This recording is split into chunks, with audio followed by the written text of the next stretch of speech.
Hey there, welcome back, or welcome if you're new. So today we're going to be reading in Exodus chapter 18 through chapter 21. But first, I wanted to let you know of something that I linked in the previous video. So I recorded another video today from Wednesday and Thursday.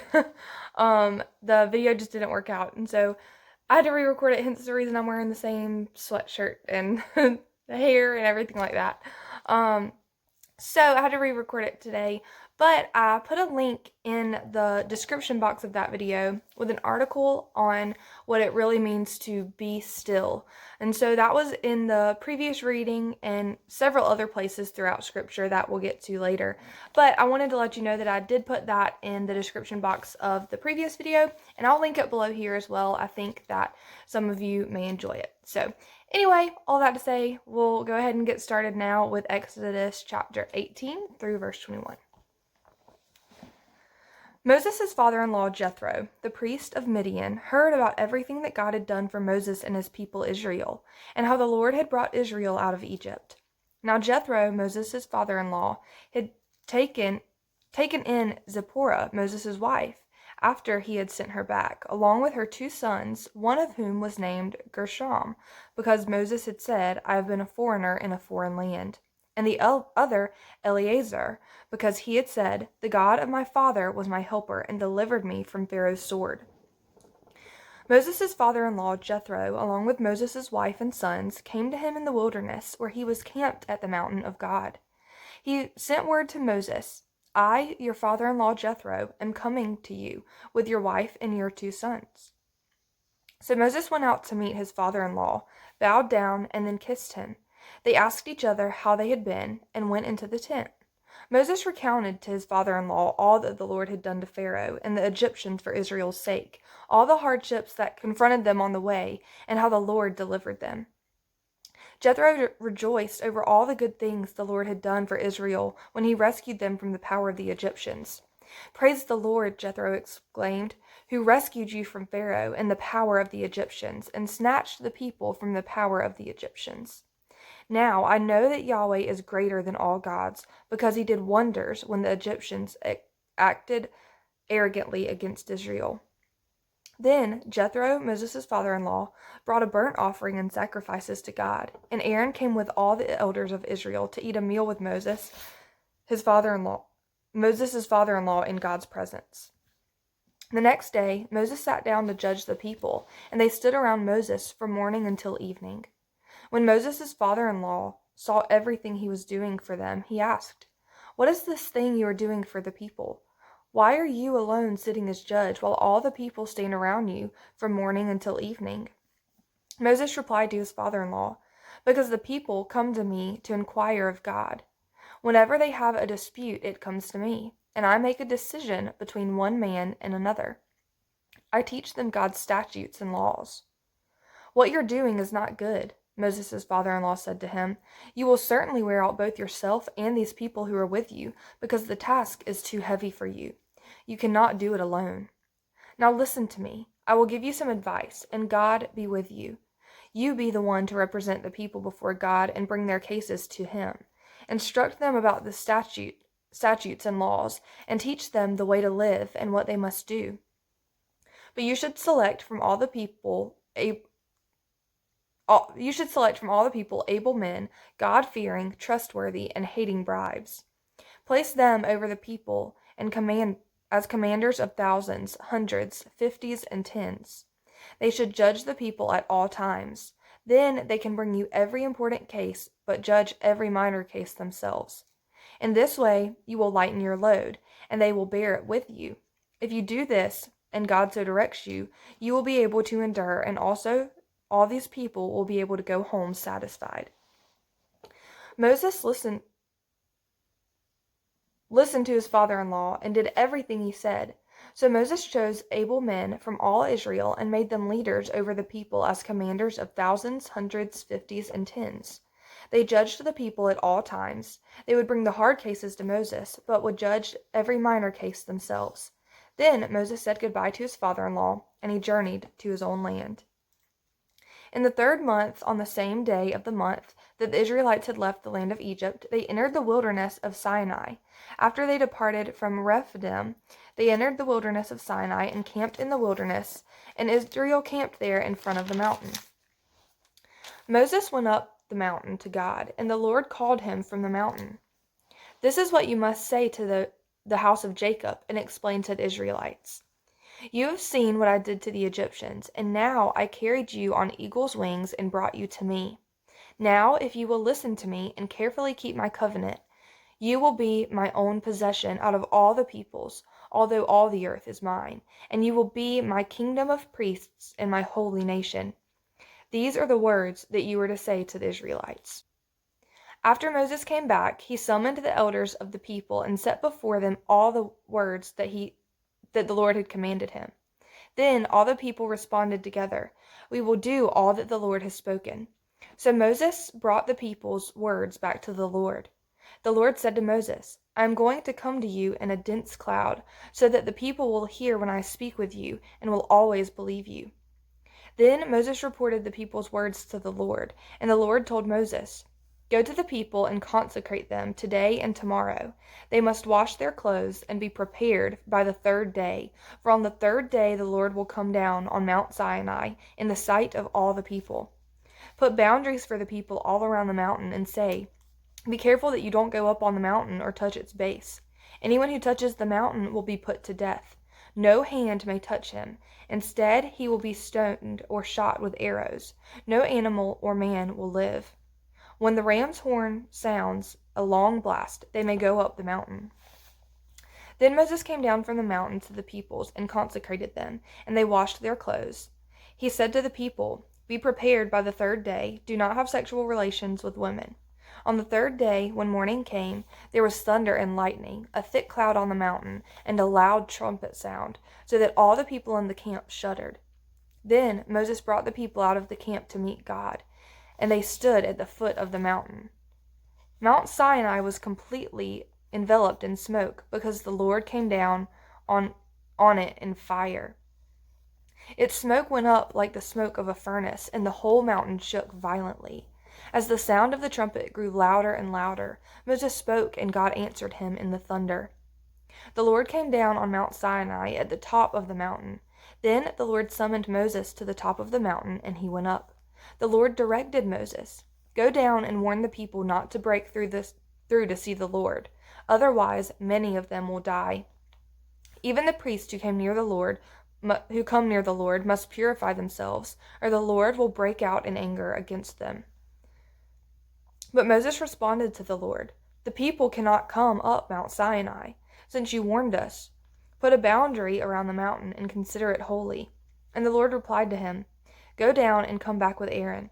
But the priests and the people must not break through to come up to the Lord, or he will break out in anger against them."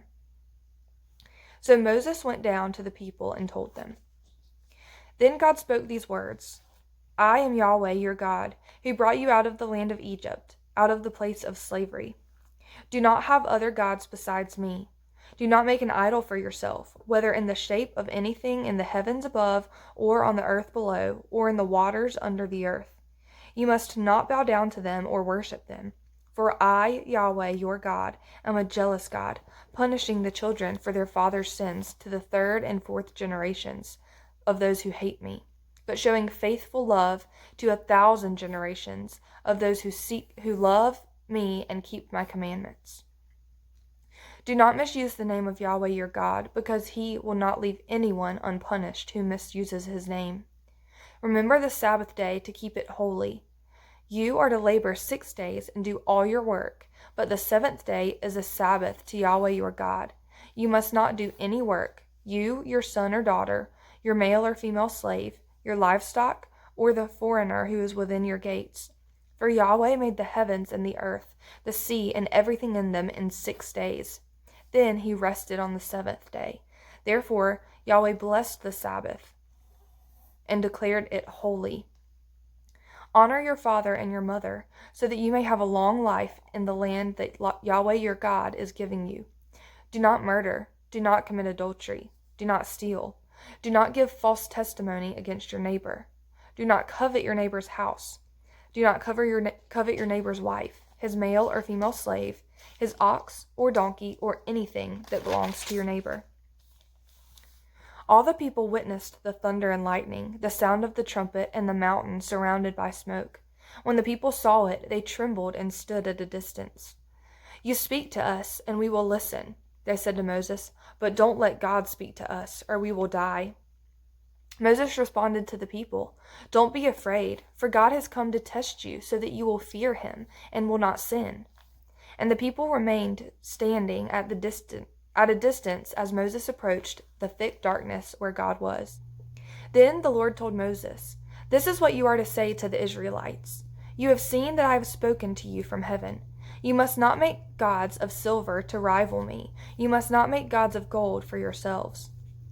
You must make an earthen altar to me and sacrifice on it your burnt offerings and fellowship offerings, your sheep and goats as well as your cattle. I will come to you and bless you in every place where I cause my name to be remembered. If you make a stone altar for me, you must not build it out of cut stones. If you use your chisel on it, you will defile it. You must not go up to my altar on steps, so that your nakedness is not exposed on it. These are the ordinances that you must set before them. When you buy a Hebrew slave, he is to serve for 6 years. Then, in the 7th, he is to leave as a free man, without paying anything. If he arrives alone, he is to leave alone. If he arrives with a wife, his wife is to leave with him. If his master gives him a wife, and she bears him sons or daughters, the wife and her children belong to her master, and the man must leave alone. But if the slave declares, 'I love my master, my wife, and my children. I do not want to leave as a free man,' his master is to bring him to the judges, and then bring him to the door or doorpost. His master must pierce his ear with an awl, and he will serve his master for life. When a man sells his daughter as a slave, she is not to leave as the male slaves do. She is displeasing to her master. If she is displeasing to her master, who chose her for himself, then he must let her be redeemed. When a man sells his daughter as a slave, she is not to leave as the male slaves do. She is displeasing to her, if she is displeasing to her master, who chose her for himself. When a man sells his daughter as a slave, she is not to leave as the male slaves do. If she is displeasing to her master, who chose her for himself, then he must let her be redeemed. He has no right to sell her to foreigners, because he has acted treacherously towards her. Or, if he chooses her for his son, he must deal with her according to the customary treatment of daughters. If he takes an additional wife, he must not reduce the food, clothing, or marital rights of his first wife. If he does not do these 3 things for her, she may leave free of charge, without an exchange of money. Whoever strikes a person so that he dies must be put to death. But if he didn't intend any harm, and yet God caused it to happen by his hand, I will appoint a place for you where he may flee. If a person schemes and willfully acts against his neighbor to murder him, you must take him from my altar to be put to death. Whoever strikes his father or his mother must be put to death. Whoever kidnaps a person must be put to death, whether he sells him or the person is found in his possession. Whoever curses his father or his mother must be put to death. When men quarrel, and one strikes the other with a stone on his fist, and the injured man does not die but is confined to bed, if he can later get up and walk around outside, leaning on his staff, then the one who struck him will be exempt from punishment. Nevertheless, he must pay for his lost work time and provide for his complete recovery. When a man strikes his male or female slave with a rod, and the slave dies under his abuse, the owner must be punished. However, if the slave can stand up after a day or 2, the owner should not be punished, because he is the owner's property. When men get in a fight and hit a pregnant woman so that her children are born prematurely, but there is no injury, the one who hit her must be fined as the woman's husband demands from him, and he must pay according to judicial assessment. If there is an injury, then you must give life for life, eye for eye, tooth for tooth, hand for hand, foot for foot, burn for burn, bruise for bruise, wound for wound. When a man strikes the eye of his male or female slave and destroys it, he must let the slave go free in compensation for his eye. If he knocks out the tooth of his male or female slave, he must let the slave go free in compensation for his tooth. When an ox gores a man or a woman to death, the ox must be stoned, and its meat may not be eaten, but the ox's owner is innocent. However, if the ox was in the habit of goring, and its owner had been warned, yet does not restrain it, and it kills a man or woman, the ox must be stoned, and its owner must also be put to death. If instead a ransom is demanded of him, he can pay a redemption price for his life in the full amount demanded from him. If it gores a son or a daughter, he is to be dealt with according to the same law. If the ox gores a male or female slave, he must give 30 shekels of silver to the slave's master, and the ox must be stoned. When a man uncovers a pit or digs a pit and does not cover it, and an ox or a donkey falls into it, the owner of the pit must give compensation. He must pay money to its owner, but the dead animal will become his. When a man's ox injures his neighbor's ox and it dies, they must sell the live ox and divide its proceeds. They must also divide the dead animal. If, however, it is known that the ox was in the habit of gorging, yet its owner has not restrained it, he must compensate fully, ox for ox. The dead animal will become his.